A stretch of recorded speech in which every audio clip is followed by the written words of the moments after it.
회의록에 게재하도록 하겠습니다. 오늘 본회의에서는 지난 23일 국회에 제출된 2025년 제2회 추가 경정 예산에 대한 정부의 시정연설이 있습니다. 이재명 대통령께서 국회를 방문해서 직접 설명을 합니다. 대통령 취임 3주 만에 첫 연설이고 22대 국회 개원 이후 처음 있는 대통령 시정연설입니다. 오늘 대통령 시정연설이 국회와 정부가 긴밀히 소통하고 협력하는 계기가 되기를 바랍니다. 이번 추경안은 경기 활성화와 민생 안정에 관한 내용을 담고 있으며 어제부터 상임위 예비 심사가 시작되었습니다.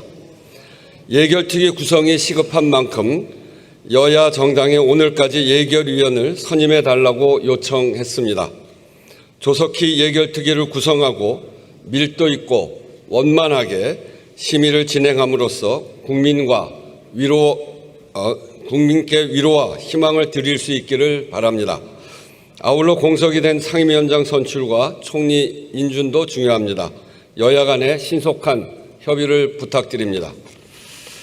의사일정 제1항 2025년도 제2회 추가 경정 예산안에 대한 정부의 시정연설을 상정합니다. 잠시 후 대통령께서 입장하여 연설을 시작하겠습니다.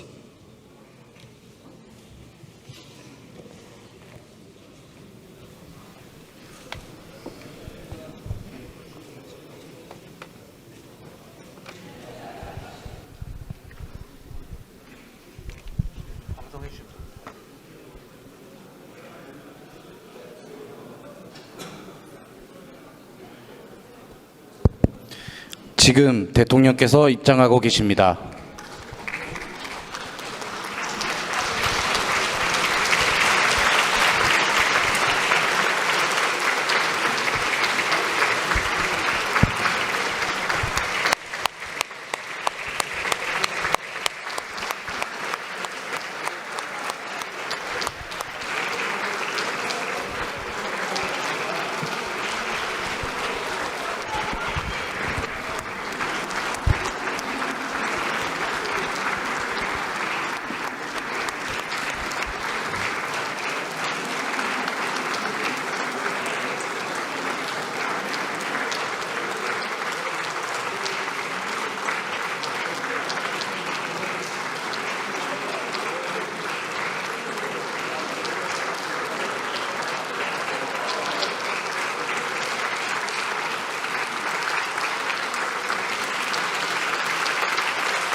존경하는 국민 여러분, 그리고 의원실 국회의원님과 의장님과 그리고 여러 국회의원 여러분, 저는 지난 6월 4일 이곳 국회에서 대통령 취임 선서를 통해 국민이 주인인 나라, 다시 힘차게 성장 발전하는 나라,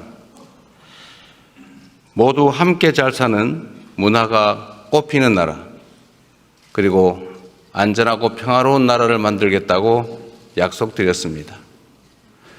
무너진 경제를 회복하고 민생 경제를 살리는 일은 지금 우리가 해결해야 할 가장 시급한 과제입니다.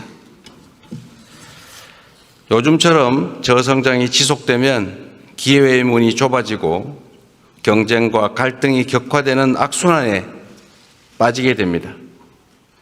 새로운 성장 동력을 만들고 성장의 기회와 결과를 함께 나누는 공정성장의 문을 열어야 양극화와 불평등을 완화하고 모두가 함께 잘 사는 세상으로 나아갈 수 있습니다. 자본시장도 정상화해야 합니다.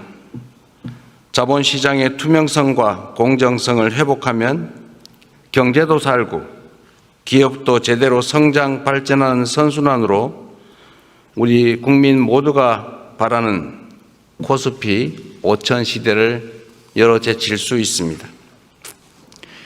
인공지능, 반도체 등 첨단 기술 산업에 대대적으로 투자하고 재생에너지 중심의 에너지 전환을 조속하게 완료하여 기후위기와 R200에 대응해야 합니다. 바이오 산업과 제조업 혁신, 문화산업 육성에도 힘을 기울여서 세계를 선도하는 대한민국을 만들어야 합니다. 외교에는 색깔이 없습니다. 진보냐 보수냐가 아니라 국익이냐 아니냐가 유일한 선택 기준이 되어야 합니다.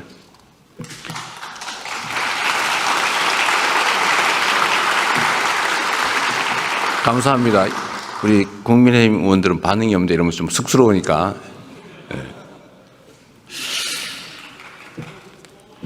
국익 중심의 실용 외교로 통상과 공급망 문제를 비롯한 국제 질서 변화에 슬기롭게 대응해야 합니다.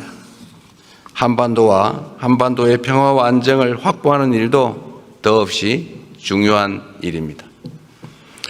평화가 밥이고 평화가 곧 경제입니다.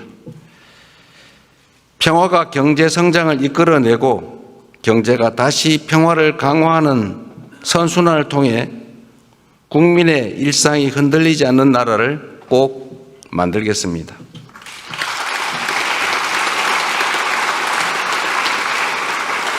이 자리를 빌려 국민 여러분께 간곡하게 협조 요청을 드립니다. 새로운 나라, 진짜 대한민국을 만드는 일은 대통령 혼자 또는 특정한 소수가 할 수 있는 일이 아닙니다. 예측 가능하고 합리적인 사회를 만들기 위해서는 우리 모두가 최소한의 합의를 꼭 지켜야 합니다. 규칙을 어겨서는 이익을 볼 수 없고 규칙을 지켜도 결코 손해보지 않는 그런 공정한 사회를 만드는 일 역시 모두의 협력 없이는 불가능합니다. 공정하게 노력해서 일궈낸 정당한 성공에는 우리 모두가 박수를 보내는 그런 합리적인 사회를 꼭 만들어야겠습니다. 기득권과 특권, 새치기와 편법으로 움직이는 나라가 아니라 공정의 토대 위에 모두가 질서를 지키는 상식적이고 합리적인 사회로 나아가야 하는 것입니다.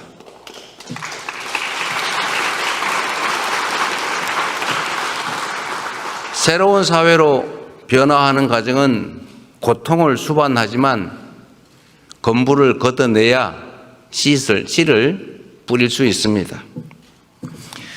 하나된 힘으로 숱한 국난을 극복해온 위대한 우리 대한 국민들의 저력이라면 어떤 어려움도 능히 이겨낼 수 있다고 확신합니다. 작은 차이를 인정하고 포용하면 새롭게 출발할 수 있습니다. 짧은 기간이지만 이미 많은 것들이 회복되고 정상화되고 있습니다. 이제 한 걸음 더 나아갑시다. 우리는 할 수 있다는 것을 국민들께 보여줍시다.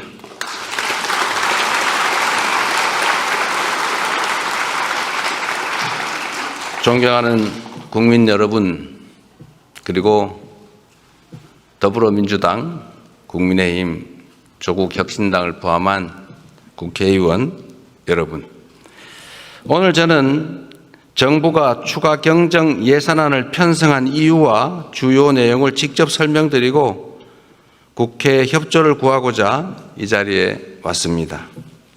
인수위원회도 없이 출범한 정부가 시급하게 추가 경정 예산안을 편성한 이유는 우리 경제가 처한 상황이 그만큼 절박하기 때문입니다. 지금 우리 대한민국은 매우 엄중한 시기를 지나고 있습니다. 수출 회복이 더딘 가운데 내수마저 어려움을 겪고 있습니다. 고물가, 고금리, 고환율에 경제 성장률은 4분기 연속 0%대에 머물고 심지어 지난 1분기는 마이너스 성장을 하기도 했습니다. 중산층의 소비 여력은 줄어들고 자영업자들의 빚은 더 이상 감내할 수 없는 수준에 이르고 있습니다. 세부 경제 지표를 살펴보면 민생의 어려움이 더욱 여실히 드러납니다. 올 초까지 소비, 투자 심리 모두 악화 일로입니다. 올해 1분기 정부 소비, 민간 소비, 설비 투자, 건설 투자가 모두 역성장했습니다. 즉 줄어들었다는 뜻입니다. 구직을 단념한 청년들의 숫자는 역대 최고 수준을 기록합니다. 폐업한 자영업자 수도 연간 100만 명입니다. 취약계층의 가계대출 연체율은 또 급등하고 있습니다. 가계만의 문제가 아니라 금융의 취약성까지 드러내고 있습니다. 코로나 팬데믹도 견뎌낸 우리 경제가 지난 3년간 너무 심각한 위기로 빠져들었습니다. 특히 지난 12.3 불법 비상계엄은 가뜩이나 침체된 내수 경기에 치명타를 가했습니다. 미국발 관세 충격부터 최근에 이스라엘, 이란 전쟁까지 급변하는 국제 정세는 한치 앞을 예측하기 어렵습니다. 그래서 지금은 경제가 다시 뛸 수 있도록 정부가 나설 때입니다.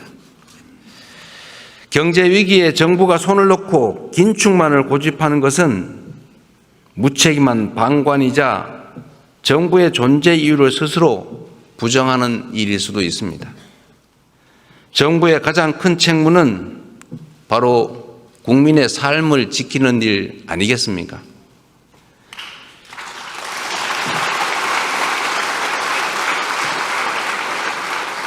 국민의 삶을 지키는 정부, 그리고 위기 앞에 실용으로 답하는 정부라야 합니다. 이념과 구호가 아니라 경제와 민생을 살리는 실천이 바로 새 정부가 나아갈 방향입니다.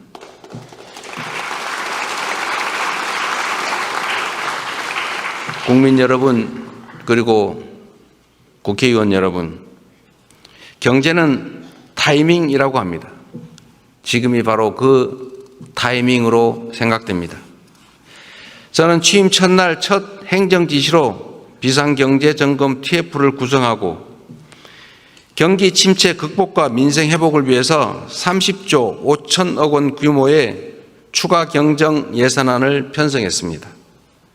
신속한 추경 편성과 속도감 있는 집행으로 우리 경제, 특히 내수 시장에 활력을 불어넣는 것이 중요하다고 판단했습니다. 경기 회복의 골든타임을 놓치지 않도록 국회에 적극적인 협조를 부탁드리면서 추가 경정 예산안 세부 내용을 설명드리겠습니다. 첫째, 심각한 내수 침체에 대응하기 위해 소비 진작 예산 11조 3천억 원을 편성했습니다. 약 13조 원 규모의 민생회복 소비 쿠폰을 편성해서 소비 여력을 보강하고 내수시장 활성화를 지원하려고 합니다. 소비 쿠폰은 세금을 내시는 분을 포함해서 전 국민에게 보편 지급하되 취약계층과 인구 소멸 지역은 더 두터운 맞춤형 지원으로 편성했다는 말씀을 드립니다. 모든 국민들은 1인당 15만 원씩을 받으시되 형편과 지역에 따라 최대 52만 원까지 지원하게 됩니다. 지역 경제에 숨을 불어넣기 위해 지역사랑 상품권에 6천억 원 국비를 추가 투입해서 할인율을 인상하고 발행 규모를 8조 원 추가로 확대했다는 말씀을 드립니다.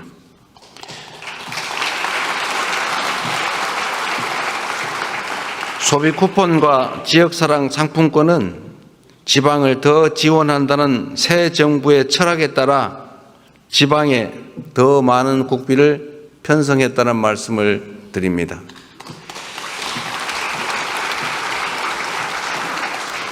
둘째, 경기 활성화를 위한 투자 촉진 예산 3조 9천억 원을 편성했습니다. 철도, 도로, 항만 등 집행 가능한 SOC에 조기 투자하고 침체된 부동산 PF 시장에 총 5조 4천억 원의 유동성을 공급하는 등 건설 경기를 살리기 위한 예산을 담았습니다. AI와 신재생 에너지 관련 투자를 확대하고 벤처 중소기업 모태펀드 출자 등 1조 3천억 원의 자금 지원으로 대한민국 성장 동력을 되살리고자 했다는 말씀을 드립니다.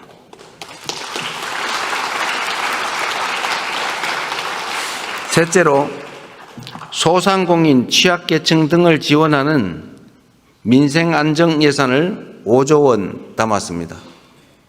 같은 경제 위기 상황이라도 고통의 무게는 같지 않습니다. 코로나 팬데믹 위기부터 12.3 불법 비상계엄까지 극심한 고통을 겪고 계신 소상공인, 자영업자, 취약계층을 위한 특단의 대책이 필요합니다. 새 정부는 빚을 갚을 여력이 없는 취약차주 113만 명의 장기 연체 채권을 소각하겠습니다. 7년 이상 연체된 5천만 원 이하 채무를 정리해서 사실상 파산 상태로 상환 능력을 상실한 분들이 다시 정상적인 경제 활동에 복귀할 수 있는 기회를 부여해 드리려고 합니다.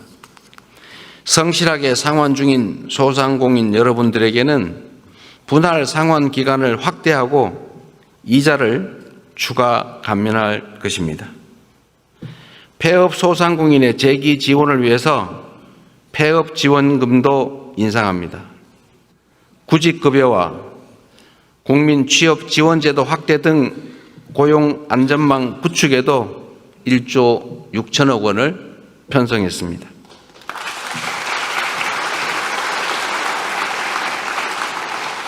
넷째, 10조 3천억 원 규모의 세입 경정을 추진해서 재정 정상화의 시작을 알리겠습니다. 이번 추경안에는 세입 경정을 반영했습니다. 재정 안정성과 국회의 예산 심의 확정권을 존중하기 위한 것이라는 점을 말씀드립니다. 2023년과 24년 이 두 해 동안 도합 80조 원 이상의 세수 결손이 발생했습니다. 그리고 올해도 상당한 수준의 세수 결손이 예측됩니다. 만약 세수 결손을 방치할 경우에 정부는 연말에 예산을 대규모 불용 처리할 수밖에 없게 됩니다. 이렇게 되면 정부가 예산을 계획만큼 지출하지 못할 뿐 아니라 지방 재정 지원도 줄어들게 됩니다. 이는 사실상의 긴축 재정 운용으로 민생과 경기 회복의 걸림돌이 될 수밖에 없습니다. 새 정부는 변칙과 편법이 아닌 투명하고 책임 있는 재정 정책을 펼치려고 합니다. 추경안에 세입 경정을 반영해서 이미 편성한 예산이라 해도 필요한 사업만을 적재적소에 집행하려 하는 것입니다.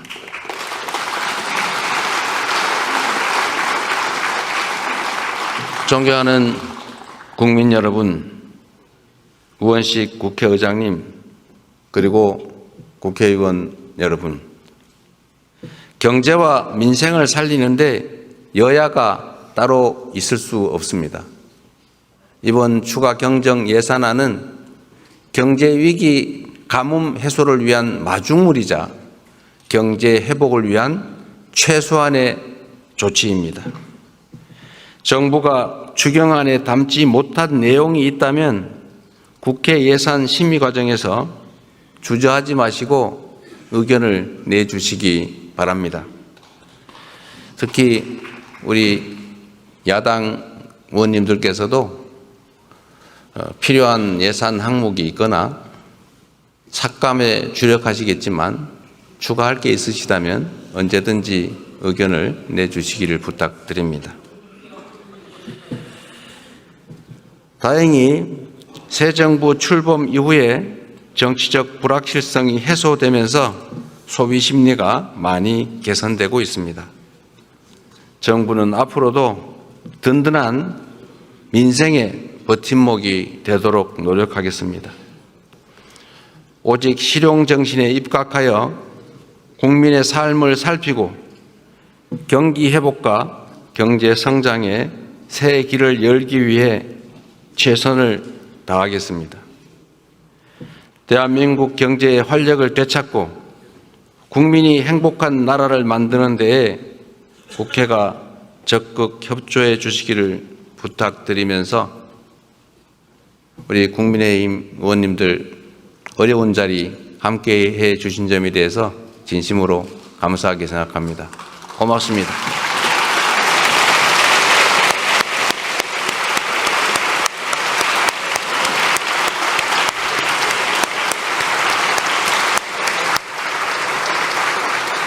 저하고 악수합니다.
네.